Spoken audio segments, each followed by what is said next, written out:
오늘 함께 읽으실 말씀은 사무엘상 17장 1절에서 11절까지 말씀입니다. 블레셋 사람들이 그들의 군대를 모으고 싸우고자 하여 유다에 속한 소고에 모여 소고와 아세가 사이에 에베스다함림에 진침해 사울과 이스라엘 사람들이 모여서 엘라 골짜기에 진치고 블레셋 사람들을 대하여 전열을 벌였으니 블레셋 사람들은 이쪽 산에 섰고 이스라엘은 저쪽 산에 섰고 그 사이에는 골짜기가 있었더라. 블레셋 사람들의 진영에서 싸움을 도두는 자가 왔는데 그의 이름은 골리앗이요 가럇 사람이라. 그의 키는 6규빗 한 뼘이요 머리에는 놋투구를 썼고 몸에는 비늘 갑옷을 입었으니 그 갑옷의 무게가 놋 5,000세겔이며 그의 다리에는 놋 각반을 쳤고 어깨 사이에는 놋 단창을 메었으니 그 창자루는 배틀채 같고 창날은 철 600세겔이며 방패든 자가 앞서 행하더라. 그가 서서 이스라엘 군대를 향하여 외쳐 이르되 너희가 어찌하여 나와서 전열을 벌였느냐. 나는 블레셋 사람이 아니며 너희는 사울의 신복이 아니냐. 너희는 한 사람을 택하여 내게로 내려보내라. 그가 나와 싸워서 나를 죽이면 우리가 너희의 종이 되겠고 만일 내가 이겨 그를 죽이면 너희가 우리의 종이 되어 우리를 섬길 것이니라. 그 블레셋 사람이 또 이르되 내가 오늘 이스라엘의 군대를 모욕하였으니 사람을 보내어 나와 더불어 싸우게 한지라. 사울과 온 이스라엘이 블레셋 사람이 이 말을 듣고 놀라 크게 두려워하니라. 아멘.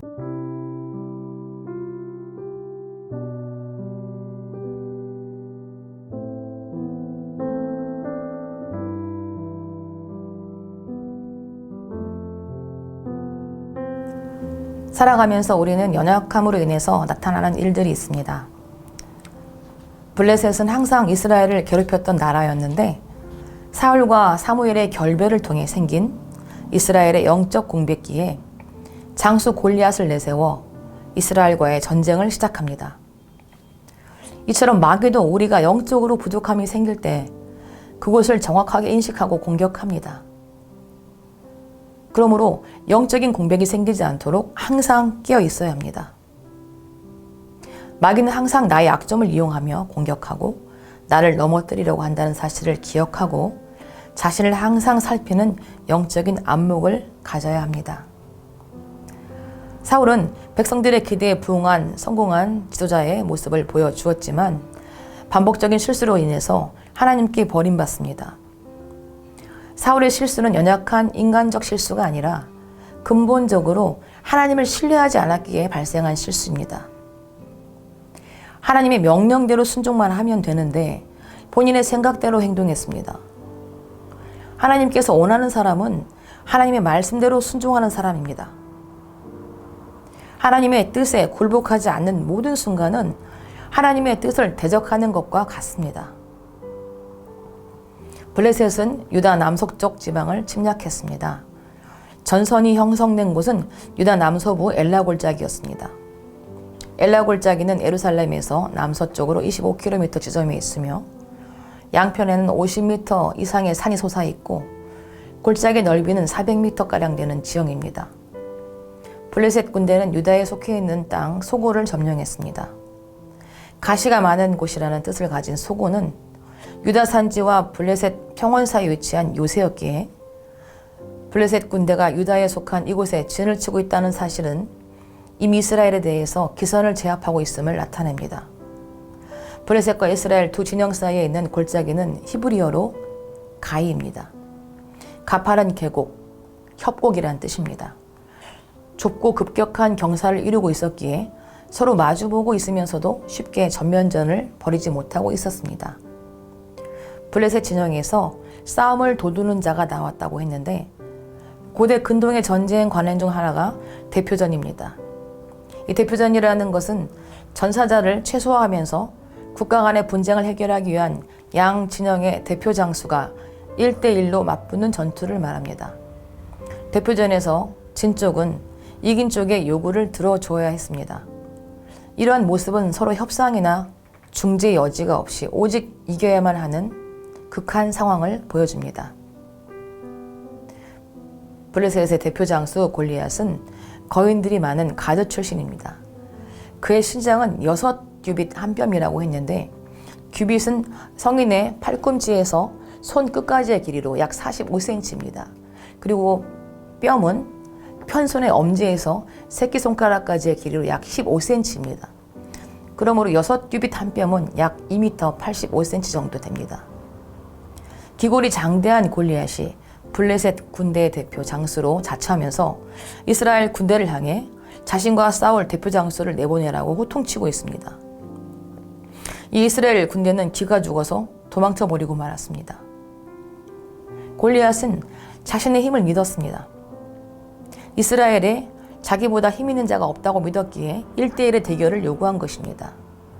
이러한 요구에 사울과 이스라엘은 두려워만 하고 있습니다. 골리앗을 이길 만한 사람이 없다고 여겼기 때문입니다. 골리앗은 이스라엘의 믿음 없는 모습을 여실히 드러내주는 역할을 하고 있습니다. 그리고 그것을 통해 오늘날 우리 역시 골리앗을 앞에 두고 이스라엘처럼 두려워 떨고 있는 모습은 아닌지 돌아보게 합니다. 이방인의 전쟁은 처음부터 끝까지 힘과 힘의 대결입니다.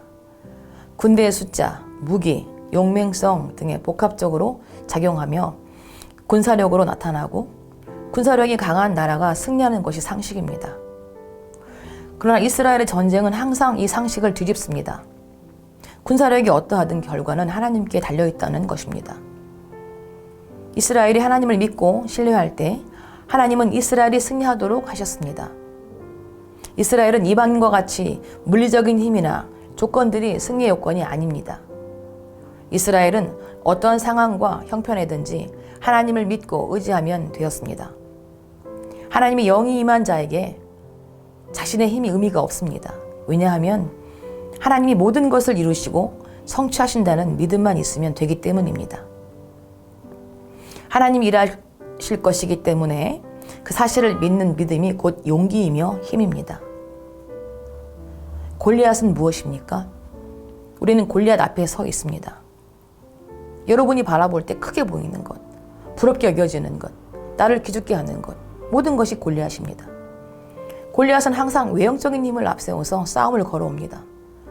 여러분이 외형적인 힘 때문에 기죽고 두려워하는 것이 있다면 그것이 여러분에게 골리앗입니다. 골리앗은 하나님의 신이 임하지 않은 인간이라면 누구나 원하는 모습으로 이스라엘 앞에 서 있습니다.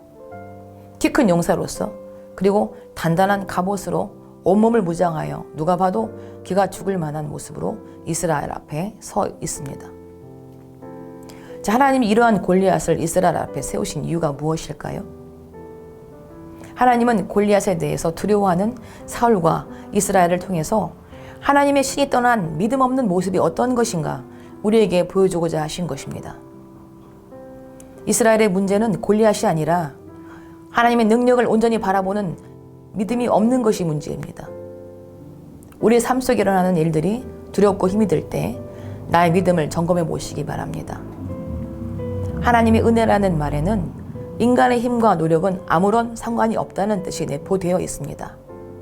그러므로 무슨 일에든지 은혜를 말한다면 그 일로 자신을 과시하면 안 됩니다.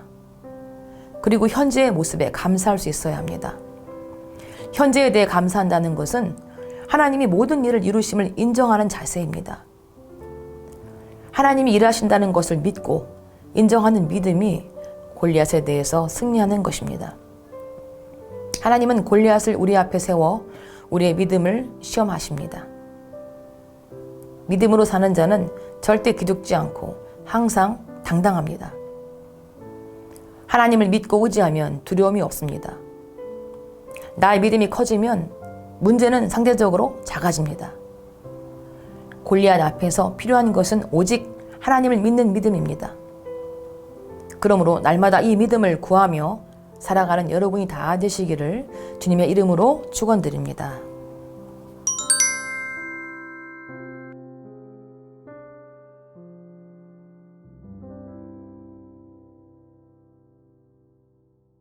기도하겠습니다.